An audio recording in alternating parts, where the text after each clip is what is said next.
తెలంగాణలో కాంగ్రెస్లో కొండా సురేఖ వ్యవహారం ఇప్పుడు రోజుకో మలుపు తిరిగింది. పరకాలలో మొదలైన ఒక రాజకీయ పంచాయతీ ఇప్పుడు ఏకంగా మంత్రి పదవి, పార్టీ క్రమశిక్షణ, కాంగ్రెస్లో అంతర్గత వర్గపోరు, క్యాబినెట్ మార్పుల చర్చ దాకా వెళ్ళింది.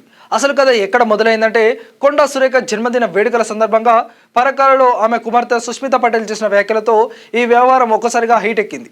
సీఎం రేవంత్ రెడ్డి హామీలు నెరవేర్చడంలో ఫెయిల్ అయ్యారంటూ ఆమె విమర్శలు చేయడమే కాకుండా పరకాల సిట్టింగ్ ఎమ్మెల్యే రేవూరు ప్రకాష్ రెడ్డికి టికెట్ ఎలా ప్రకటిస్తారంటూ ప్రశ్నించారు.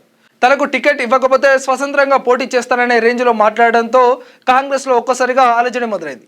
ఎందుకంటే ఇది బయటి పార్టీ నాయకులు చేసిన కామెంట్ కాదు, కాంగ్రెస్లోనే ఉన్న మంత్రి కొండా సురేఖ కుటుంబం నుంచి వచ్చిన మాటలు. దీంతో పార్టీ క్రమశిక్షణ కమిటీ సీరియస్ అయింది. సుష్మిత వ్యాఖ్యలపై చర్యలకు సిద్ధమవుతున్నట్లు చెప్పడంతో ఆమె తల్లి మంత్రి కొండా సురేఖ నుంచి వివరణ కోరాలని పీసీసీ నిర్ణయించింది. అయితే సురేఖ మాత్రం సుష్మిత వ్యాఖ్యలను వ్యక్తిగతమని క్లియర్ చేశారు. ఆమె మాట్లాడింది ఆమె వ్యక్తిగత అభిప్రాయం, దాంతో మాకు సంబంధం లేదు అన్నట్టుగా వ్యవహరించారు. కానీ కాంగ్రెస్లో విషయం అంత ఈజీగా క్లోజ్ కాలేదు. సురేఖను ఇప్పటికే పలుమార్లు హెచ్చరించిన పరిస్థితిలో మార్పు రాలేదని క్రమశిక్షణ కమిటీ భావిస్తున్నట్లు సమాచారం. ఇదే సమయంలో రాష్ట్ర ప్రణాళిక సంఘం ఉపాధ్యక్షుడు చిన్నారెడ్డిపై కూడా క్రమశిక్షణ చర్యలు తీసుకోవాలని కమిటీ సిఫారసు చేసినట్లు వార్తలు వచ్చాయి. ఎంపీ మల్లు రవి చైర్మన్గా ఉన్న కమిటీ తన నివేదికను పీసీసీ అధ్యక్షుడు మహేష్ కుమార్ గౌడ్, రాష్ట్ర కాంగ్రెస్ ఇన్ఛార్జి మీనాక్షి నటరాజన్కు అందజేసినట్లు సమాచారం. దీంతో ఇప్పుడు అందరి చూపు కాంగ్రెస్ అధిష్టానం నిర్ణయంపైనే పడింది. ఇదంతా జరుగుతున్న టైంలో కొండా మురళి చేసిన కామెంట్లు కూడా ఇప్పుడు చర్చకు వచ్చాయి. డిప్యూటీ సీఎం బట్టి విక్రమార్కను కలిసిన తర్వాత మీడియాతో మాట్లాడిన కొండా మురళి సుష్మిత చేసిన వ్యాఖ్యలతో తమ కుటుంబానికి సంబంధం లేదని స్పష్టం చేశారు. మా బిడ్డ తనకు నచ్చినట్టుగా ఉంటుంది, ఆమెకు స్వతంత్రంగా మాట్లాడే హక్కు ఉంది, ఆమె చిన్నపిల్ల కాదు అంటూ ఆయన చెప్పడం ద్వారా సుష్మిత వ్యాఖ్యలను పూర్తిగా ఆమె వ్యక్తిగత అభిప్రాయాలుగా చూపించే ప్రయత్నం చేశారు. సీఎం రేవంత్ రెడ్డి అవినీతిపై సుష్మిత చేసిన వ్యాఖ్యలు కూడా ఆమె వ్యక్తిగతమేనని అన్నారు. అంతేకాదు క్రమశిక్షణ కమిటీకి చెప్పాల్సిన విషయాలన్నీ తాను ఇప్పటికే చెప్పానని తెలిపారు. మరో కీలక విషయం ఏంటంటే తనకు కాంగ్రెస్ పార్టీపై, ముఖ్యంగా గాంధీ కుటుంబంపై పూర్తి నమ్మకం ఉందని, తాను కాంగ్రెస్లోనే కొనసాగుతానని కొండా మురళి స్పష్టం చేశారు. బట్టితో సుష్మిత వ్యాఖ్యల గురించి మాట్లాడలేదని, ఒక బిల్లు విషయంలో డిప్యూటీ సీఎంను కలిశానని కూడా చెప్పారు. నేను ఇయాడికి 5 రోజులు వరంగల్ కూడా పోలేదు. రేఖమ్మ అక్కడ ముస్లింల వాళ్ళది ఉంది కాబట్టి ఆడ ఉంది. నిన్న వనమహోత్సవానికి కూడా పోయింది. మేము కాంగ్రెస్ పార్టీని వీడేది లేదు. సోనియా గాంధీ మీద, రాహుల్ గాంధీ గారి మీద, ప్రియాంక గాంధీ మీద సంపూర్ణ విశ్వాసం ఉంది. మీరేం దీన్ని ఆతృతగా తీసుకోవద్దు. నిన్ననేం లేదు, ఏం లేదు. బాగున్నాం అన్న అంటే బాగున్నాం అనుకున్నాము, మాట్లాడినాము, వచ్చినాము, అంతే. ఏం దాన్ని డిస్కషన్ నేను చేయలేదు, దానికి నాకు సంబంధం లేదు. అది నా బిడ్డ ఇష్యూ. 35 సంవత్సరాలు ఉన్నాయి దానికి. ఇలా దాని బిడ్డకు 15 సంవత్సరాలు ఉన్నాయి, వాళ్ళ ఇష్యూ. నేను ఇప్పుడు ఏం మాట్లాడన్నా, ప్లాన్ ఏదో అది ఏం చేసింది, ప్లాన్ బిలో ఏం చేసుకుంటుందో నా బిడ్డకు తెలుస్తుంది, నాకు తెలుస్తుందా అన్న. ఇప్పుడు కవిత గారు పోయారు, వాళ్ళది వాళ్ళు, మాది మేము. మా బిడ్డ మా కుటుంబం అన్న. సంబంధం ఏంటి?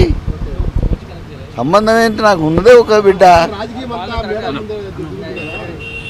తిరగని అన్న, ఈ తిరుగుడు మాకు కొత్త కాదు, ఇది పాత కాదు. అంటే ఒకవైపు కుటుంబం నుంచి వచ్చిన విమర్శలు, మరోవైపు పార్టీపై తమకు నమ్మకం ఉందనే ప్రకటన. ఈ రెండు విషయాలను కలిపి చూస్తే కొండా కుటుంబం కాంగ్రెస్ ను వీడే ఆలోచనలు లేదనే మెసేజ్ ఇవ్వాలని చూస్తున్నట్టుగా రాజకీయ విశ్లేషకులు అభిప్రాయపడుతున్నారు. కానీ పార్టీ క్రమశిక్షణ కమిటీ సిఫారసు చేసినట్టుగా వస్తున్న వార్తలే ఇప్పుడు అసలు టెన్షన్. ఎందుకంటే చర్యలు కేవలం హెచ్చరికతో ఆగుతాయా, లేక మంత్రి పదవిపై కూడా ప్రభావం పడుతుందా అనేది పెద్ద ప్రశ్న. సురేఖ విషయంలో పార్టీ ఇంతకుముందు ఇచ్చిన హెచ్చరికలు, తాజా వివాదం, రెండింటిని కలిపి చూస్తే అధిష్టానం నిర్ణయం కీలకంగా మారింది. ఒకవేళ మంత్రి పదవికి గండం వస్తే అప్పుడే అసలు క్యాబినెట్ పంచాయతీ మొదలయ్యే ఛాన్స్ ఉంది. ఇక కొండా సురేఖ మంత్రి పదవి నుంచి తప్పుకోవాల్సిన పరిస్థితి వస్తే ఆ కుర్చీ కోసం ఇప్పటికే చాలా మంది నేతలు కన్నేసినట్లు రాజకీయ వర్గాల్లో చర్చ నడుస్తుంది. ముఖ్యంగా బీసీ సామాజిక వర్గానికి ప్రాతినిధ్యం పెంచే లెక్కలో వేములవాడ ఎమ్మెల్యే ప్రభుత్వ విప్ ఆది శ్రీనివాస్ పేరు గట్టిగా వినిపిస్తుంది. మున్నూరు కాపు సామాజిక వర్గానికి చెందిన ఆయనకు అవకాశం ఇస్తే బీసీ సమీకరణాలను బలోపేతం చేసినట్టు అవుతుందని లెక్క ఉన్నట్లుగా ప్రచారం జరుగుతుంది. ఇదే సమయంలో మరో ఆసక్తికరమైన పేరు తెరపైకి వచ్చింది. విజయశాంతి రాములమ్మ, ప్రముఖ నటి. ఎమ్మెల్సీగా ఉన్న విజయశాంతిని బీసీ మహిళగా తనకు క్యాబినెట్లో అవకాశం ఇవ్వాలని పార్టీ పెద్దల ముందు ప్రతిపాదన పెట్టినట్లుగా సమాచారం. దీంతో సురేఖ స్థానంలో రాములమ్మ వస్తారా అనే చర్చ కూడా మొదలైంది. మరోవైపు పిసిసి అధ్యక్షుడు మహేష్ కుమార్ గౌడ్ పేరు కూడా మంత్రి పదవి రేసులో ఉంది. అయితే అదే గౌడ సామాజిక వర్గానికి చెందిన పొన్నం ప్రభాకర్ ఇప్పటికే మంత్రిగా ఉండడంతో ఆ సమీకరణ ఆయనకు ఎంతవరకు అనుకూలిస్తుందనే ప్రశ్న. ఇంతటితో రేసు ఆగడం లేదు. ఇప్పటికే ఖాళీగా ఉన్న మంత్రి పదవుల కోసం కూడా పలువురు నేతలు ప్రయత్నాలు చేస్తున్నట్లు ప్రచారం ఉంది. ఢిల్లీ స్థాయిలో పార్టీ పెద్దలను కలుస్తూ తమకు అవకాశం ఇవ్వాలని కోరుతున్నారనే టాక్ నడుస్తుంది. అంటే ఇప్పుడు తెలంగాణ కాంగ్రెస్ లో ఒక మంత్రి పదవి ఖాళీ అవుతుందనే చర్చ మొదలైంది. దాని చుట్టూ 10 మంది ఆశావాహులు తిరుగుతున్న పరిస్థితి. అయితే ఎవరికైనా అవకాశం ఇవ్వాలంటే కేవలం ఎమ్మెల్యే బలం చూస్తే సరిపోదు. ప్రాంతం ఏమిటి, సామాజిక వర్గం ఏంటి, మహిళా ప్రాతినిధ్యం ఉందా, పార్టీలో సీనియారిటీ ఎంత, అధిష్టానంతో సంబంధాలు ఎలా ఉన్నాయి, ఎన్నికల ముందు ఇచ్చిన హామీలు ఏంటి, ఇలా చాలా లెక్కలు చూడాల్సిందే. ఇక మిగతా మంత్రి పదవుల కోసం కూడా పోటీ గట్టిగానే ఉంది. మునుగోడు ఎమ్మెల్యే కోమటిరెడ్డి రాజగోపాల్ రెడ్డి తనకు గతంలో ఇచ్చిన హామీని అధిష్టానం నిలబెట్టుకోవాలని కోరుతున్నారు. భువనగిరి ఎంపీనిగా గెలిపిస్తే మంత్రి పదవి ఇప్పిస్తానని హామీ ఇచ్చారు. ఇప్పుడు ఈ హామీని నెరవేర్చాలని ఆయన కోరుతున్నట్లు రాజకీయ వర్గాల్లో చర్చ నడుస్తుంది. అయితే సొంత కాంగ్రెస్ ప్రభుత్వంపై గతంలో ఆయన చేసిన విమర్శలు ఇప్పుడు మంత్రి పదవి విషయంలో అడ్డంకిగా మారుతాయా అన్నది చూడాలి. ఇక లంబాడ సామాజిక వర్గానికి ప్రాతినిధ్యం ఇవ్వాలనే డిమాండ్తో దేవరకొండ ఎమ్మెల్యే బాలునాయక్ పేరు కూడా వినిపిస్తుంది. అదేవిధంగా యాదవ సామాజిక వర్గం నుంచి ఆలేరు ఎమ్మెల్యే ప్రభుత్వ విప్పు బీర్ల ఐలయ్యకు అవకాశం ఇవ్వాలనే డిమాండ్ కూడా ఉంది. ఆయనకు మంత్రి పదవి ఇవ్వాలని యాదవ సామాజిక వర్గానికి చెందిన నాయకులు గతంలో గాంధీ భవన్లో ఆందోళన కూడా చేశారు. ఇప్పుడు కాంగ్రెస్ అధిష్టానం ముందు ఉన్నది ఒక చిన్న నిర్ణయం కాదు. ఒకవైపు కొండా సురేఖపై క్రమశిక్షణ చర్యల సిఫారసు, మరోవైపు ఖాళీగా ఉన్న మంత్రి పదవులు, ఇంకోవైపు కొత్తగా ఆశలు పెట్టుకున్న నేతలు, మధ్యలో సామాజిక ప్రాంతీయ సమీకరణాలు.